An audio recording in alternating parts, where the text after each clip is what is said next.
Testing, 1, 2, 3, 4. Testing, 1, 2, 3, 4. The Columbia Workshop under the direction of Irving Reese. Tonight, the Columbia Workshop presents the 8th program of an experimental series dedicated to you and the magic of radio. We are about to try a new experiment in radio illusion. All of you are familiar with Jonathan Swift's immortal story, Gulliver's Travel. Now, using 4 studios, we are about to dramatize a voyage to Brobdingnag from this great work, an attempt to capture the illusion of Gulliver and the giants. You can help us if you will adjust your radio to slightly greater volume than you usually use and sit farther back from it. Those of you with tone control should turn it to bass. A Voyage to Brobdingnag from the second book of Jonathan Swift's Gulliver's Travel. In the latter part of the 19th century, Captain Lemuel Gulliver, an intrepid English explorer, set out on his second voyage of discovery. The ship ran into a great storm and was wrecked, and all the crew were drowned. Gulliver himself, by the mercy of Providence, was cast by the sea onto an island, and there for some hours he lay exhausted and unconscious. On awakening, he was surprised to find himself in the midst of what he thought was a dense forest. Huge trees surrounded him, growing so thickly that they shut out all light except that which filtered through from the sky far above the treetops. Suddenly, he hears a great rumbling in the distance. Oh, things I reap and I sing. Oh, I can accomplish anything.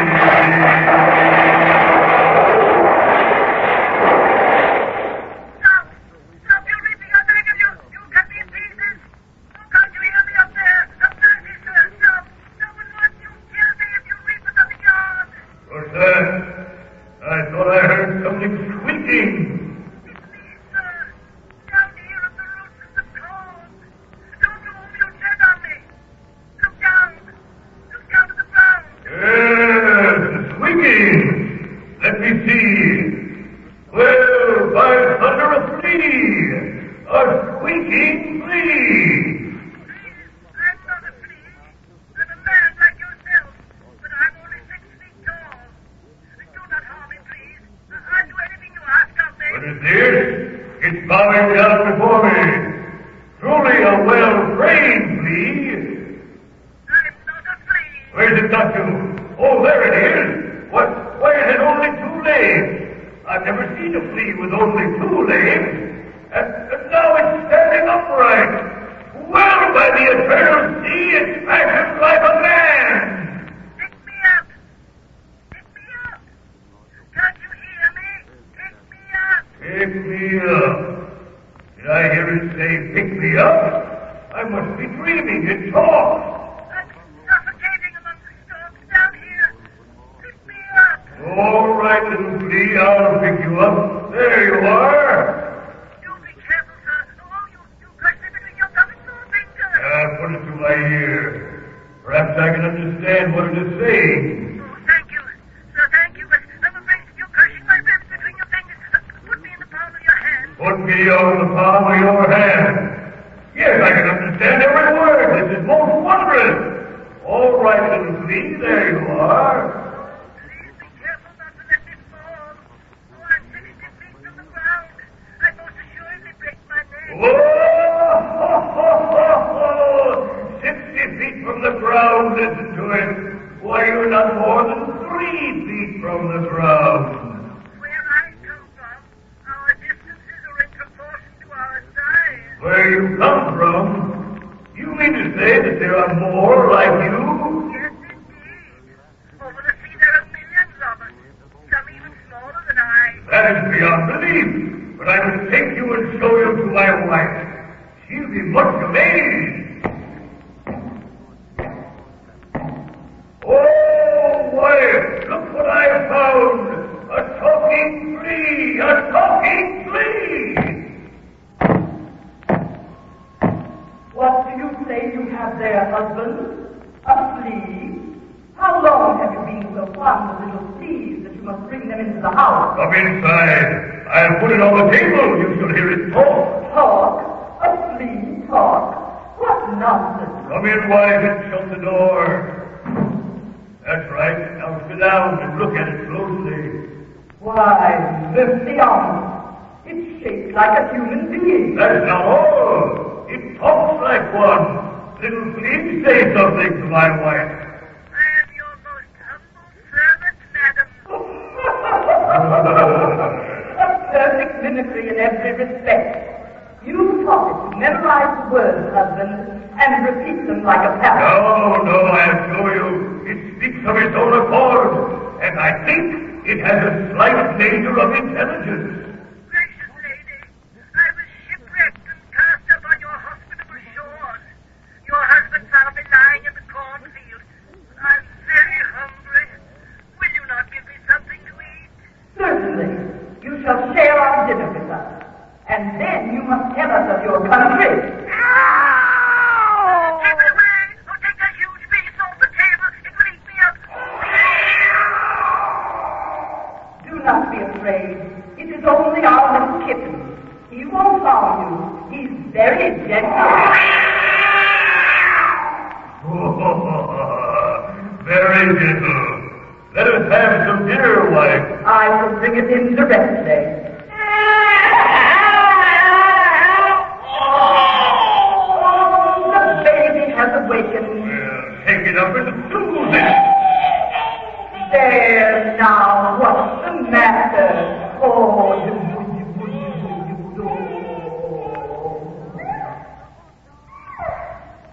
She's caught sight of the little flea there. she wants it. She wants to play with it. Oh, don't let her have me, please. She'll stop me. Only for a moment. She won't harm you, and she'll stop crying. She's put the little flea's head in her mouth. Take it away from her. Here, darling, give it to mother. That's right. How could you do such a thing? Oh, I'm almost suffocated.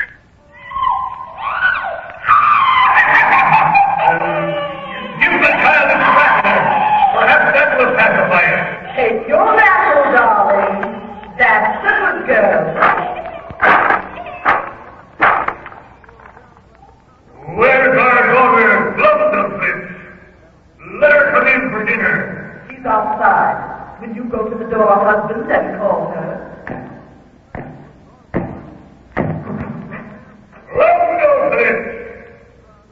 Brobdingnag, come in for your dinner. What is it, Father? Take the baby from your mother so that she can bring in the dinner. Yes, Father. Why, Father, what's there on the table? A teeny-weeny doll. Is it for me? No, Brobdingnag. It's not a doll. Your father found it in the field. It's alive. We're going to feed it. Why, he's no bigger than my little fingernail. What are you going to do with him, Mother? Oh, your father will decide. Here, take the baby. And as soon as you can, you make some kind of a bed for the little flea. What are you going to do with him, Father? Meow. No, child. You know what I have a mind to do with it, wife? What husband? Show him in the marketplace tomorrow.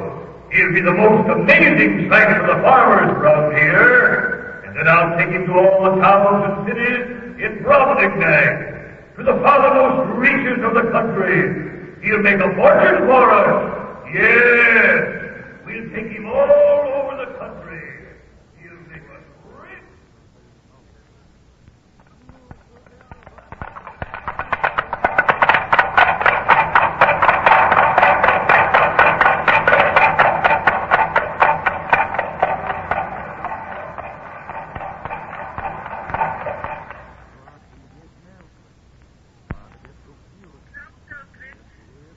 We've been 10 weeks on our journey, and your father, my master, has shown me in some 18 large towns and many villages.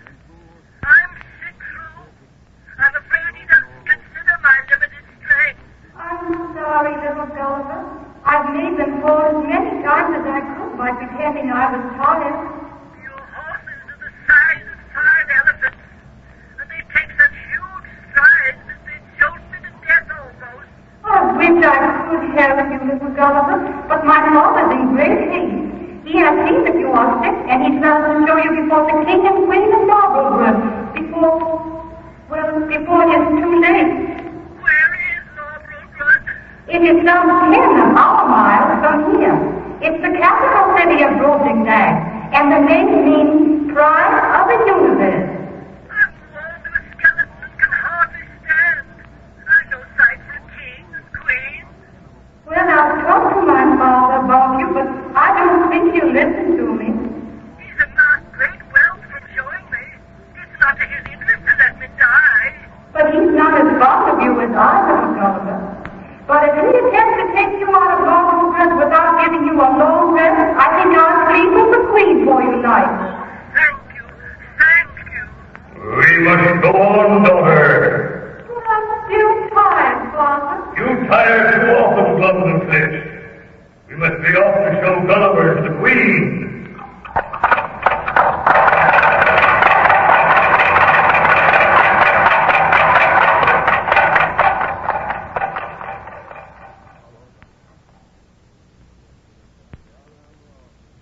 Gulliver, Your Majesty. What a completely winning creature. Your Majesty, may I have the honor of kissing your foot? How gallantly he speaks. To whom does he belong, child? To my father, Your Majesty, but I believe you're telling with you. But I had no intention. Excellently behave, Your Majesty, and will make a delightful guest. What do you say, Gulliver? Would you be content to live at court? I am my master's slave, but if I were at my own disposal, I should be proud to devote my life to your Majesty's services. Well, that's a pretty speech. You, sir, I presume that you are the master he speaks of. Would you be willing to sell him for a good price? Your Majesty can have him for, Comes out 1,000 gold pieces for the man.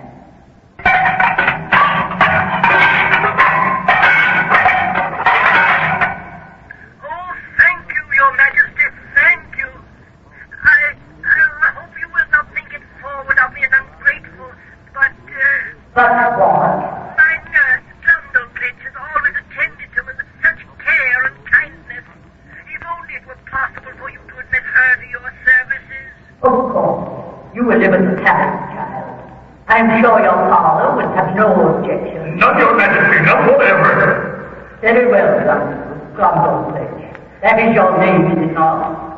You will look after Gulliver as before. Oh, Your Majesty, thank you.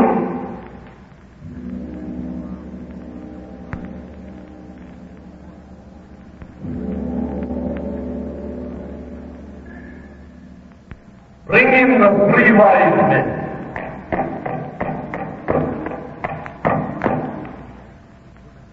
Arise, my learned counselors. Have you decided what this little thing is? We must admit that we are still somewhat confused about it. It is certain it could not have been produced according to the regular laws of nature. For what reason? Because, Your Majesty, he is not trained with the capacity for preserving his life, either by swiftness or climbing trees, or digging holes in the earth. Our smallest baby could crush him with its little finger. Yet viewing his teeth through a magnifying glass, we conclude that he is carnivorous. Yet most quadrupeds are more than a match for him, and the tiny is too nimble. We cannot discover what he lives on. We had thought at first of insects and snails, but the snail would easily outcrawl him, and the insects we fed him, he would not hold in his stomach. Oh, they made me nauseous, Your Majesty. I kept telling them that I ate what they ate and nothing else. We soon abandoned the theory that he was a dwarf, because the Queen's favorite dwarf, the smallest ever known in the kingdom, is in the creature's measurements 30 feet tall. He has reached maturity. That is evident. Yes. His beard is visible under a magnifier, and he talks with all the assurance of an ignorant adult, and he tells as many lies. The only conclusion we can reach is that he is some form of breed, a parasite, and a species that probably lives under some rock in a distant part of the kingdom. Don't listen to them, Your Majesty. I can easily explain myself to you. My counselors, your arguments show much wisdom. You may leave us, Your Majesty.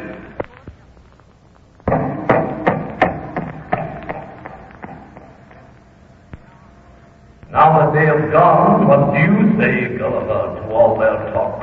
Your Majesty, there is a country over the sea that abounds in my species. There are many millions of both sexes. The animals, the trees, and the houses there are all in proportion to our stature. Thus, Your Majesty, I am as able to defend myself and find sustenance there as Your Majesty's subjects are here. It seems that you have memorized well the tale the farmer instructed you in. I assure Your Majesty that I speak the truth. And if you summon Gumdalclitch, she will bear me out in everything I say. It is an improbable tale, Gulliver, but I won't question it for the moment. But now I must take you in to the Queen. She has invited you to have dinner with her. Come, Gulliver, I will take you to dinner.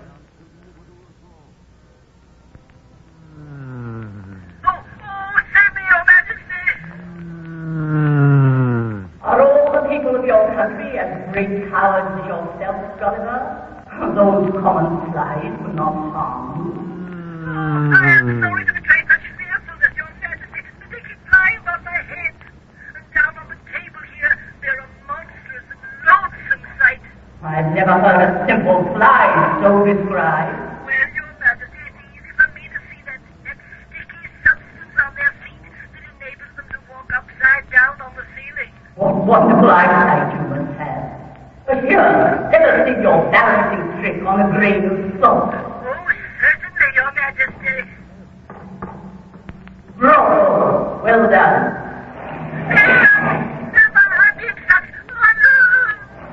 Well, how did you get into that old tree? Let me lift you out on this stool. You're a sight. You threw me in. When you turned away just now, he jealous of me. And he's always playing tricks on me. The other day, he wedged me in the top of a marrow bone. Oh, Jack, you such tricks on Gulliver. Leave the room. I shall have you whipped. Gumdalclitch, see that your little charge is clean, and then take him in to see the king. Yes, Your Majesty. Come, Gulliver. We must go in to see the king.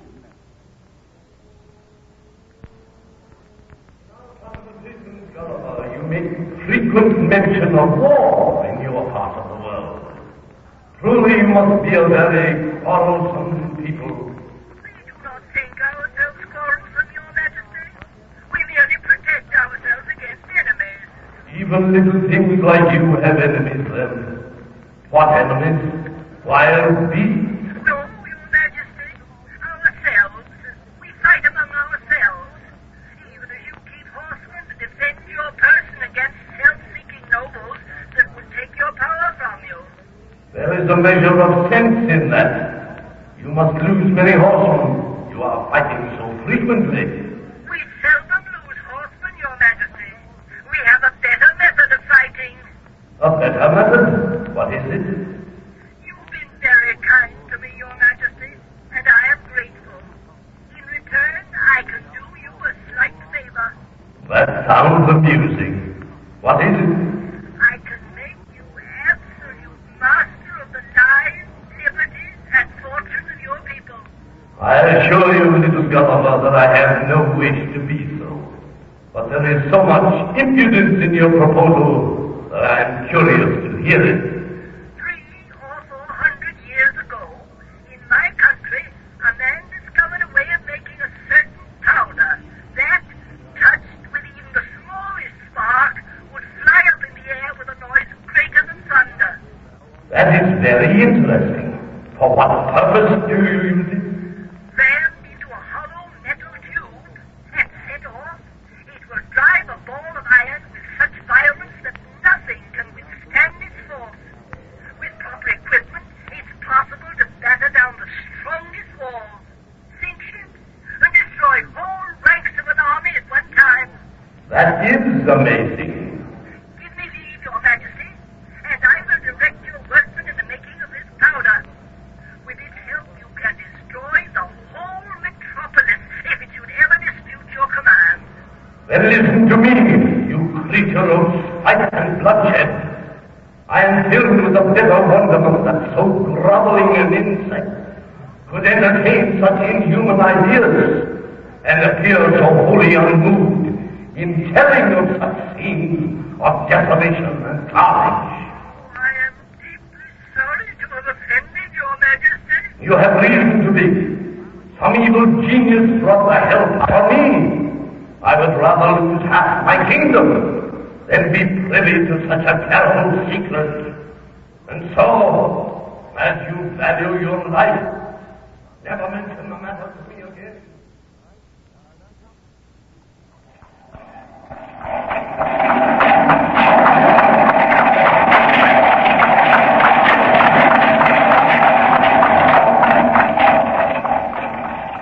Are you quite comfortable in your little box, Gulliver? It's very spacious, Brobdingnag. In my land, it would be about 16 feet square. And I've slung a hammock from the ceiling so that the jolting of the horses won't trouble me. If you want it turned for any reason, just cry out, and I'll put my little finger through the ring on top and lift it. Thank you, Brobdingnag. We've been traveling for 2 days. Where are we going? I heard one of the king's counselors say that we are to visit the fringe of the king's dominion. It is by the seashore. The seashore. Oh, it's 2 years since I've seen the sea. If I could only sight a ship manned by my own people, perhaps I could escape. Do you not like our country then, and me, Gulliver? Indeed, I'm very fond of you, Brobdingnag, and I'll never be able to repay you for your kindness to me. But I want to be again among people with whom I converse on even terms. And I'm tired of walking about your streets in fear that some careless person should trample me to death, as though I were a frog or a beetle. I dare not aid your escape. The king would put me to death. Oh, I wouldn't want to bring any trouble on you, Brobdingnag. We are by the sea now. If you listen, you can hear the surf.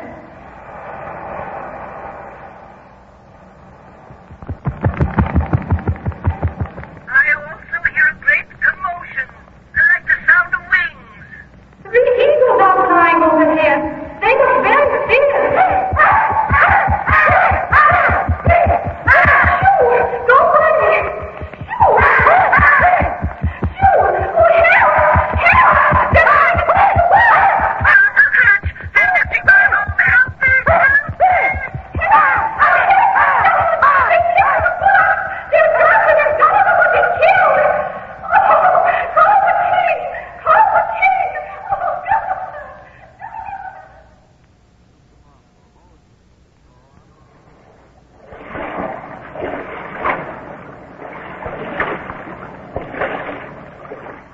Ahoy there! Is there anybody below? Yes.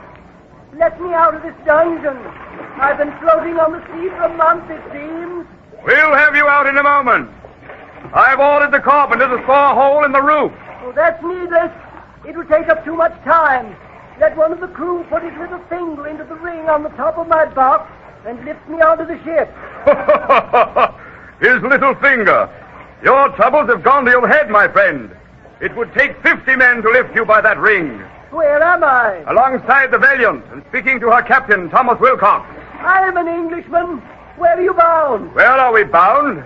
Why, for England. Thank heaven. Get me out quickly. I have a wondrous tale to tell you.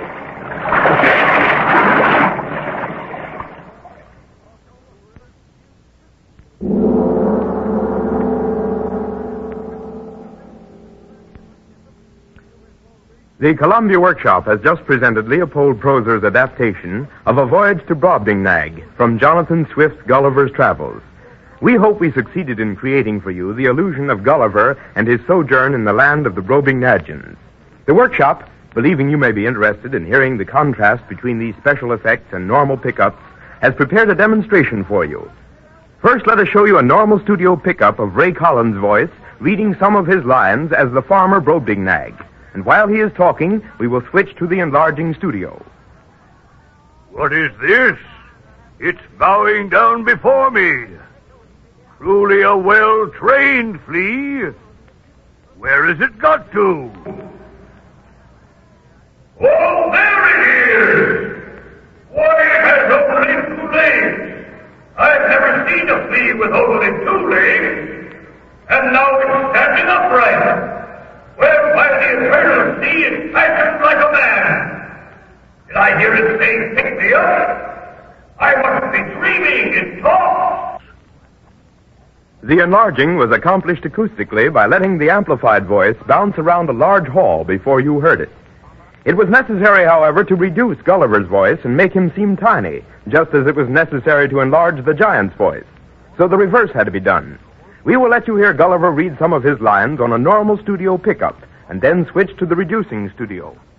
Please, I'm not a flea. I'm a man like yourself. But I'm only 6 feet tall. Do not harm me, please. I'll do anything you ask of me. Pick me up! Pick me up! Can't you hear me? Pick me up! I'm suffocating among the stalks down here. Pick me up! Oh, do be careful, sir, or you'll crush me between your thumb and forefinger. Thus, controlled reverberation, which is the reflection of sounds from hard or soft surfaces, was used to achieve the illusion of a voyage to Brobdingnag. Such illusions as you heard this evening represented a new experiment in the use of acoustics in radio drama. But acoustic illusion is constantly used in dramatic programs. Each one of the studios in the Columbia building is constructed with a live and dead end. The live end consisting of reflecting hardwood panels, and the dead end treated with absorbent panels. Those of you who listened to the workshop's presentation of Cartwheel heard a rapid switch from one scene, which took place indoors in a small room, to a scene in a church during a sermon.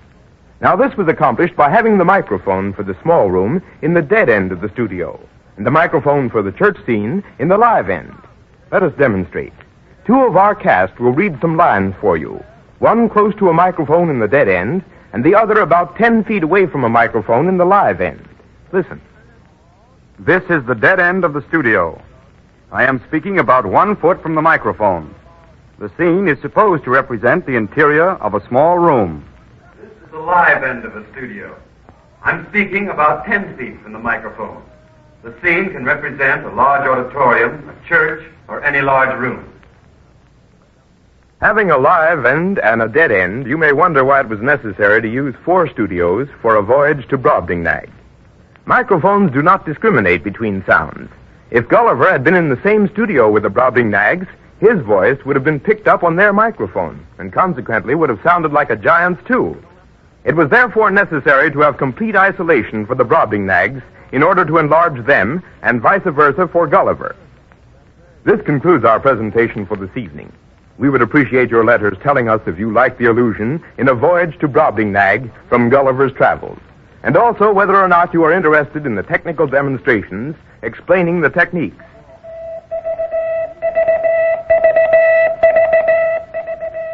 Next week, the Columbia Workshop will present a condensed version of Shakespeare's Hamlet, in which we will attempt to effect in sound the perspectives motion pictures achieve with long shots and close-ups. The dramatization has been made by Orson Welles, who has achieved great credit for his recent staging of Macbeth. Mr. Welles will perform and assist in the staging of Hamlet.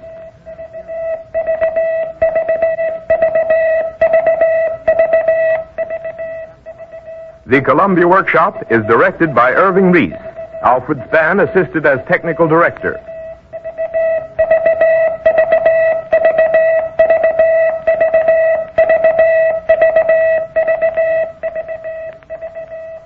This is the Columbia Broadcasting System.